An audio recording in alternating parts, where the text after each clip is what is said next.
औज़ुबिल्लाहिमिनश्शैतानिर्रजीम बिस्मिल्लाहिर्रहमानिर्रहीम अस्सलामु अलैकुम वरहमतुल्लाहि वबरकातुहू। इस उम्मीद और दुआ के साथ कि आप सब खैर व आफियत के साथ होंगे। सियासी शतरंज का आगाज़ करते हैं, आपको खुशामदीद कहते हैं। सियासी और मुआशी हालात को हम काफ़ी वक्त से एक ही पस मंज़र में देख रहे हैं। अगर मुआशी हालात की बात की जाए तो हमने देखा स्टॉक मार्केट में बेहतरीन तेज़ी देखी गई। 49,000 की सतह पर KSE 100 इंडेक्स पहुंचा, जो कि यकीनन एक बहुत बड़ा नफसियाती लेवल था जिसे अबूर किया गया। उसके साथ साथ हमने देखा ईरानी वज़ीर ख़ारजा पाकिस्तान आए, बहुत सारे MOUs पे साइन हुए। गुज़िश्ता रोज़ हमने तुर्की के नायब वज़ीर आज़म को देखा, वो आए थे, उन्होंने भी एक बहुत बड़ी शिप का इफ्तिताह किया, जो हम जानते हैं कि बहुत इंपॉर्टेंट है पाकिस्तान के दिफा के लिए और हमारी ट्रेड के लिए। उससे पहले हमने देखा कि चीन के नायब सदर आए थे, उन्होंने भी कई MOUs पे साइन किया और CPEC के एक नए दौर का आगाज़ हुआ। उससे पहले हमने देखा कि सऊदी अरब की जानिब से ग्वादर ने पाकिस्तान की सबसे बड़ी रिफाइनरी का ऐलान किया गया, जो 3 लाख बैरल रोज़ाना पैदा करेगी, जो कि यकीनन पाकिस्तान की ज़रूरत है और एक बहुत अच्छा कदम है। और मुआशी इंडिकेटर्स हमें यह बता रहे हैं कि हम बेहतरी की जानिब जा रहे हैं। लेकिन सियासी इंडिकेटर्स हमें ये नहीं बता रहे, क्योंकि सियासत के अंदर बहुत ज़रूरी है, डेमोक्रेसी की ताकत के लिए ये इंतहाई अहम है कि इलेक्शन साफ, शफाफ और वक्त पर हों। लेकिन जो हालात हाजरा है उससे मालूम नहीं पड़ रहा, क्योंकि वज़ीर आज़म पाकिस्तान मियां मोहम्मद शहबाज शरीफ साहब के अपने बयानात में एक खुला तज़ाद पाया जाता है। एक तरफ वो कहते हैं कि वक्त पर इंतखाबात होना बहुत ज़रूरी है, यही हमारी पार्टी पॉलिसी है। दूसरी जानिब वो कहते हैं कि नई मरदमशुमारी भी हम करवाएंगे, जिसके तहत इंतखाबात होंगे। अगर नई मरदमशुमारी होगी तो फिर तो इंतखाबात में कम से कम 3 महीने की ताख़ीर तो यही नज़र आ रही है कि 90 दिन तो सिर्फ मरदमशुमारी, हल्का बंदियाँ, डोर टू डोर जो जाते हैं लोग और गिनती करते हैं, उसमें लग जाएंगे। तो फिर यकीनन ये बात वाज़ेह है कि इंतखाबात वक्त पर होने वाले नहीं। इससे क्या हमारी जमहूरियत मजबूत होगी, कमज़ोर होगी, पाकिस्तान के मफाद में है या नहीं? गुफ्तगू करने के लिए हमारे साथ एक बेहतरीन पैनल इस वक्त मौजूद है। किसी तारुफ के मोहताज नहीं है। शहजाद चौधरी साहब साबिक एयर वाइस मार्शल भी हैं, सीनियर तजियाकार भी हैं। शहजाद साहब, thank you so very much for giving us your time. और हमारे साथ मौजूद हैं ज़ैगम खान साहब, सीनियर तजियाकार हैं। और पहला सवाल जो मैं अपने पैनल से पूछना चाहूँगा, ज़ैगम साहब आपसे पूछता हूँ कि इलेक्शन में ताख़ीर से मुल्क को फ़ायदा होगा या नुकसान, जमहूरियत मजबूत होगी या कमज़ोर? ज़ैगम साहब। जी, मुल्क को भी नुकसान होगा और जमहूरियत को भी नुकसान होगा। इसके नतीजे में बेयकीनी फैलेगी, बदएतमादी फैलेगी, माशी तौर पर भी एक बेयकीनी फैलेगी, सियासी तौर पर भी एक बेयकीनी फैलेगी। तो पाकिस्तान के लिए सूरत हाल एक मुश्किल सूरत हाल हो जाएगी। चौधरी साहब, वुड यू एग्री? जी, जमहूरी तौर पर तो ज़ाहिर है कि हमें कुछ स्टेप्स पीछे चले जाएँगे। मुझे ये नहीं समझ आती कि इस किस्म के मुआशी माहौल के अंदर हमें क्या ये जो हम निज़ाम जिस तरह का चला रहे हैं, इसका किस हद तक फ़ायदा पहुँच सकता है या नहीं पहुँच सकता। हमें अर्जेंसीज़ डिटरमिन करनी पड़ेंगी, प्रायोरिटीज़ डिटरमिन करनी पड़ेंगी। बेशक एक आइडियल एनवायरनमेंट के अंदर एक जमहूरी निज़ाम ही है जो कि पाकिस्तान के लिए होना चाहिए। लेकिन मैं इसको लिंक नहीं कर पा रहा अपनी समझ के मुताबिक इस वक़्त जो एक मुआशी बदहाली का जो हाल है, इसके अंदर किस तरीके से हम एक टोटली इंडिपेंडेंट किस्म का या एक जिसे कहते हैं कि अपने दायरे में रहते हुए मामलात को आगे लेके चल सकते हैं। शहजाद चौधरी साहब, मैं आपसे सवाल पूछना चाहूँगा कि वज़ीर आज़म के बयानात में तज़ाद क्यों है हुज़ूर आपकी नज़र में? वज़ीर आज़म भी उसी तरीके से कन्फ्यूज़ हैं जिस तरह सारा मुल्क कन्फ्यूज़्ड है। यानी हमें समझ नहीं आ रही जिस किस्म के मसाइल का सामना है उसके अंदर कोई एक क्लियर रास्ता नहीं है। शायद एक जिस तरीके से कहा जाता है कि अगर इंतखाबात शफ़ाफ़ इंतखाबात हो जाएँ, फिर जो भी निज़ाम सामने आए, जमहूरी निज़ाम होगा, सियासी निज़ाम होगा, वो अपनी ज़िम्मेदारी उठाएँगे। शायद ये एक बिगिनिंग्स हो सकती है। लेकिन फिर आप देखते हैं कि जो आपने पिछले अगर मैं 4 साल ना 5 साल ना भी बोलूँ, पिछला 1.5 साल बोलूँ, सवा साल बोलूँ, जिसके अंदर के पीडीएम की गवर्नमेंट की हुकूमत थी, जिस किस्म का निज़ाम का मुरक्कब बना के चलाया गया है, उसके बाद फिर एकदम से आप अपने आप को ट्रांसफ़र करना चाहते हैं, आगे बढ़ना चाहते हैं, प्योरली जमहूरी सियासी सेटअप के अंदर, तो मुझे लगता है कि थोड़ा मुश्किल होता जा रहा है। इस वजह से उनको भी समझ नहीं आ रही। दूसरी कुछ सियासी मजबूरियाँ भी हो सकती हैं, जो कि शायद किसी वक़्त में अगर आप सवाल करेंगे तो उसके ऊपर हम फिर उसको बेनिफिशियरी बहस कौन में ला सकते हैं। होगा चौधरी साहब? बेनिफिशियरी कौन होगा अगर इलेक्शन में ताख़ीर होती है? फ़ायदा किसको पहुँचेगा? बेनिफिशियरी अगर ताख़ीर होती है तो फिर मेरे ख़्याल में तो पीएमएलएन को बहुत फ़ायदा है। उसकी वजह ये है कि बहुत सारे ऐसे प्लेयर्स जो हैं जो कि ग़ालिबन इस वक़्त ख़तरा बने हुए हैं, उनका कुछ ना कुछ उनके ऊपर फ़ैसले हो जाएँगे। वो सीन से हट भी सकते हैं। फिर विदिन द फैमिली भी अगर कोई इस किस्म का मसला है, कौन साहब आगे आएंगे, कौन ऊपर आएंगे, कौन वजीर आजम होंगे, कौन वजीर आला होंगे, उसके अंदर भी कुछ ना कुछ थोड़ी सी चीज़ें सेटल होने के चांसेस हैं। इन हालात के अंदर जब इतनी महंगाई के बाद आप फौरन इलेक्शन में जाएंगे, भले आप पीडीएम कहते रहिए, जो मर्जी कहते रहिए, उनके लिए शहबाज शरीफ और नवाज शरीफ ही हुकूमत थे, और फिर जाहिर है कि उसका फिर खमियाजा जो होता है इतनी महंगाई का, इतने मुश्किल हालात का पिछले 1.5 साल के अंदर जो हुए, चाहे उसकी बुनियाद उससे पहले 4 साल में भी थी, लेकिन वो उनको फिर भुगतना पड़ेगा। अब चौधरी साहब, निगरां सेटअप का साफ और शफाफ होना इंतहाई लाजिम होता है अगर आपको इंतखाबात साफ और शफाफ करवाने हैं, लेकिन इस वक्त तो लॉबिंग नजर आ रही है, इंटरव्यूज नजर आ रहे हैं निगरां सेटअप के लिए। यहां तक खबरें आ रही हैं कि कुछ लोग तो करोड़ों रुपए कैश लेकर चल रहे हैं अपने साथ कि जहां बात बन जाए वहां पेमेंट कर दें। मेरा ख्याल है कि एक तो इनकी जिम्मेदारी में कहा जा सकता है निगरान वजीर आजम के, उसने या निगरान सेटअप ने इलेक्शंस करवाने हैं और उसके बाद उसको फिर फारिग होना है और नई गवर्नमेंट आएगी। लेकिन असल में तो इलेक्शंस करवाने हैं इलेक्शन कमीशन ने। तो मुझे समझ नहीं आती कि अदर दैन द फैक्ट कि जितनी सपोर्ट चाहिए उनको गवर्नमेंट की तरफ से पैसे की शक्ल में या बाकी एलोकेशन की शक्ल में, वो तो गवर्नमेंट कर सकती है। सर अगर ऐसा होता तो निगरां सेटअप के इख्तियारात में इजाफा तो ना किया जाता। बिल्कुल, तो इसीलिए वो सवालात पैदा हो रहे हैं, जिसकी वजह से शहबाज शरीफ साहब भी कंफ्यूज होते जा रहे हैं कि ये मैं कर क्या रहा हूँ। उनको खुद से नहीं पता कि वो क्या कर रहे हैं। सर, इस कंफ्यूजन में हमारा मुल्क किस तरफ जा रहा है? मैं तो ये देख रहा हूं कि पाकिस्तान एक कंफ्यूज डायरेक्शन में जा रहा है इस वक्त। हाँ, जा रहा है, कंफ्यूज डायरेक्शन में जा रहा है। हमारे क्लैरिटी नहीं है और शायद अगला कुछ अरसा क्लैरिटी ना हो। मुझे नहीं पता कि अगर इन 3 माह में इलेक्शन नहीं होंगे और 6 माह में होंगे तो क्या क्लैरिटी आ जाएगी, और अगर 6 माह में नहीं होते और 2 साल के बाद होते हैं तो फिर शायद कोई थोड़ी बहुत क्लैरिटी आ जाए। वो क्लैरिटी कौन लेके आएगा, किस किस्म का सेटअप होगा, ला भी सकते हैं कि नहीं ला सकते, उसको फिर हम जस्टिफाई कैसे करेंगे, ये वो सवालात हैं जिनके जवाब आज नहीं है हमारे पास। फिर हम वापस इसी दौर को देखेंगे और कहेंगे कि ये चूंकि उस वक्त ये हुआ, इस वजह से ये मसाइल हमारे बड़े हुए हैं, जो कि उस वक्त मसाइल तो हर वक्त रहते हैं मुल्कों और कौमों के अंदर।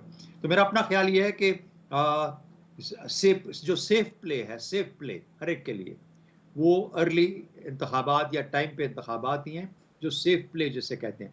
हाँ, उसके बाद पाकिस्तान का क्या बनेगा उसका भी किसी को नहीं पता। चौधरी साहब, ये मुझे बताइए कि एक तासुर ये भी है कि बहुत सारी सियासी जमातें अवाम का सामना नहीं कर सकती, इसीलिए नहीं चाहती कि वक्त पर इंतखाबात हो। क्या आप अग्री करेंगे? और अग्री करेंगे तो वो कौन सी जमातें हैं आपकी नज़र में जो इस वक्त अवाम का सामना नहीं कर सकती?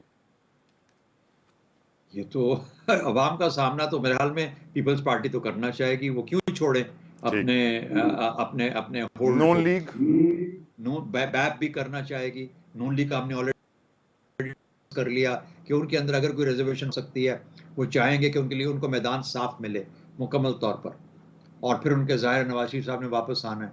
उनकी ये कुछ रिक्वायरमेंट्स हैं, उनकी ज़रूरियात हैं, उसके लिए वक्त चाहिए। अगर उसके लिए वक्त चाहिए और इलेक्शन में जाना उनके लिए, फिर वो इलेक्शन में जाने के लिए तैयार होंगे। तो आई थिंक ये वाज़ेह है।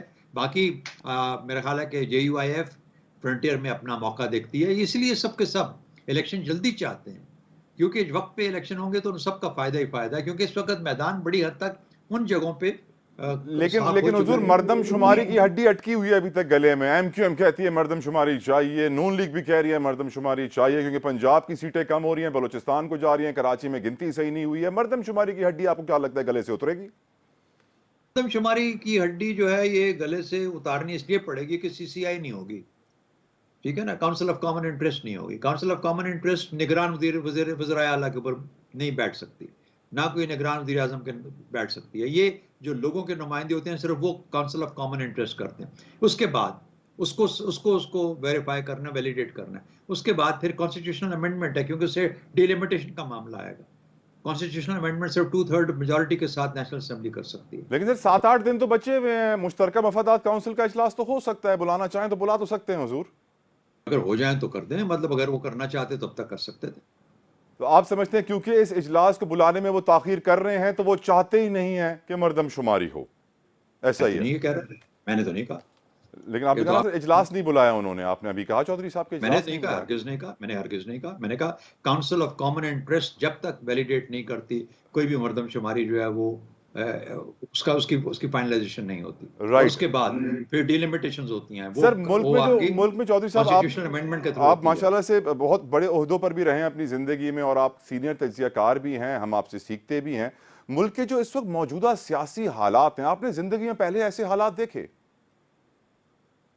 सियासी हालात तो पाकिस्तान के सियासी हालात तो हर वक्त मखदूश ही रहे हैं भाई। ये आई थिंक आप जब भी देख लें, पीछे देख लें, हमारे मार्शल लॉज आते रहे, सियासतदान आपस में भिड़ते रहे, लड़ते रहे।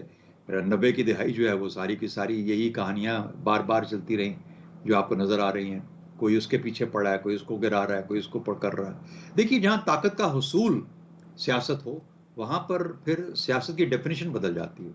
सियासत ताकत का हुसूल नहीं है, किसी ज़माने में क्या, बल्कि हमेशा, अभी भी, आज भी। जब आप किसी क्लास में पढ़ने जाएं पॉलिटिकल साइंस की, तो वो कहेगा सियासत असल में एक पब्लिक सर्विस का नाम है। तो पब्लिक सर्विस को तो अब ये कोई पूछता नहीं है, अब तो सिर्फ ये ताकत का हुसूल है। तो ताकत के हुसूल में तो फिर अड़ंगी मारी जाती है और गिराया जाता है। और सर जो कानून साजी हो रही है, जो फीते पे फीता काटा जा रहा है, आखिरी दिनों में जो फुर्तियां दिखाई जा रही हैं, उससे आप कैसे देखते हैं हुजूर? देखते हैं, शायद वो उनको कोई ज़रूरत महसूस हो रही होगी करने की। जो कर रहे हैं उनको भी सोचना चाहिए कि वो इस पे डिबेट कर रहे हैं। हम यही तो कहते हैं, अभी की बात नहीं है। आज आप पिछले 4 दिनों में 45 आप बिल्स की बात ना करें, आप उससे पहले जितने मनी बिल्स हैं उनको देख लें, जितने बजट पे डिस्कशन हुई है उनको देख लें। मुझे आप ये बताइए कि किसी बजट की डिस्कशन के ऊपर कितने लोग हैं जो बोलते हैं, और क्या बोलते हैं। तो इसलिए जो कट मोशन भी होते हैं, कट मोशन भी पता नहीं कौन लगाता है, कौन नहीं, वो 10 12 8 10 होते हैं, बस इससे ज्यादा कुछ नहीं होता। तो इसलिए हमारा, बदकिस्मती से हमारा जो जो लेवल है पॉलिटिक्स का, वो डिफाइन होता है उस डिबेट से जो कि हमारी पार्लियामेंट में नहीं होती। ठीक, ताकत का हुसूल ही सियासत है, आपने कहा। हुजूर, इस वक्त हमारे अवामी नुमाइंदों में और अवाम में आप कितना फासला देख रहे हैं? क्या अवाम के मसाइल की रिप्रेजेंटेशन मुकन्नना कर रही है ठंडे ठंडे ऐवानों में या नहीं? मैं खुद अगले दिन बल्कि वजीर खजाना साहब का एक स्टेटमेंट सुना होगा कि हमने ये जो कीमतें बढ़ाई हैं बिजली की और बाकी सब की सब, ये जो पेट्रोल, और पेट्रोल की तो बाद में बढ़ी, बिजली की भी जो उन्होंने कहा कि मुल्की मफाद में बढ़ाई हैं। तो इसका मतलब ये हुआ कि एक अवामी मफाद होता है, एक मुल्की मफाद होता है। अवाम और मुल्क एक ही होते हैं, लेकिन अवामी मफाद में फैसले नहीं करती हुकूमतें, ये मुल्की मफाद में फैसले करती हैं। मुल्क से उनकी क्या मुराद है, ये मैं समझ नहीं पाता। सर, नेशनल इंटरेस्ट होगी ऑफ कोर्स। अब वो कुछ सियासी इंटरेस्ट और नेशनल इंटरेस्ट आजकल मिल जाती है। इस वक्त हमें पाकिस्तान को सही राह पर लाने के लिए क्या करना चाहिए चौधरी साहब? नेशनल इंटरेस्ट होता है कौमी मुफाद, ओके वो मुल्की मुफाद नहीं होता। ओके, तो इसलिए लेट्स डिफरेंशिएट दैट। तो डिफरेंशिएट। इसलिए तो सर बताइए, सही करेंगे डायरेक्शन उसको। में कैसे आए चौधरी साहब? अब हमें क्या करना चाहिए? आवाम चाहते हैं कि पाकिस्तान एक सही राह पर आ जाए, जो तरक्की की राह है, जो महंगाई से निजात है, जो बेरोजगारी से निजात है। कैसे मुमकिन है हुजूर? हुजूर, इसके लिए सबसे बड़ा जो काम है वो ये है कि आप अपने इलेक्टोरेट को इस काबिल करें कि वो काबिल लोग चुन सके। अब इलेक्टोरेट को काबिल करने के लिए क्या करना पड़ेगा, जो हमने आज तक 75 साल में नहीं किया, 76 साल में नहीं किया। उनको किसी ना किसी हद तक जो शऊर है, जो कि सियासी शऊर एक तालीम इन्फॉर्म्ड सियासी शऊर होता है, जब तक वो नहीं मिल पाएगा तो वो अच्छे फैसले नहीं कर पाएंगे। आपको खैबर पख्तूनख्वा के अंदर वो रुझान सियासत के नज़र नहीं आते, वोटिंग पैटर्न्स नज़र नहीं आते जो आपको सिंध में या पंजाब में नज़र आएंगे।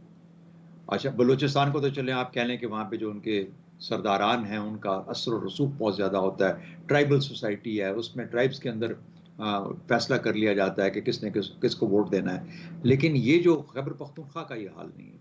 तो ये एगैलिटेरियनिज्म है, जो एक ओपननेस होती है, जो खुला दिमाग होता है, वो वहाँ पे किसी तरीके से जल्दी आ गया। और उसकी बुनियाद मेरे हिसाब से वो 1960 की दहाई के अंदर जिस तरीके से एजुकेशन को वहाँ फैलाया गया, और आप तारीख कभी जांचिए वहाँ पे कितनी तालीम, किस तरीके से कितने स्कूल कायम हुए, किस तरीके से बिजली दी गई, किस तरीके से वहाँ पे एजुकेशन, वो मामलात हमारे डीप पंजाब के जो एरियाज हैं और सिंध में बदकिस्मती से हमने नहीं किए।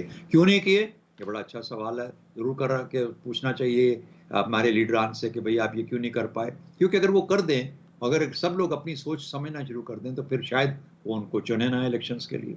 शायद ये वजह हो सकती है। शायद यही वजह है सर कि ग्वादर यूनिवर्सिटी जो है वो लाहौर में बन रही है। वैसे सर आपको कैसा लगा सर सुन के कि ग्वादर यूनिवर्सिटी लाहौर में बन रही है? पुरानी यूनिवर्सिटीज को हम इम्प्रूव नहीं कर रहे हैं, नई यूनिवर्सिटी के बिल पे बिल पास कर रहे हैं।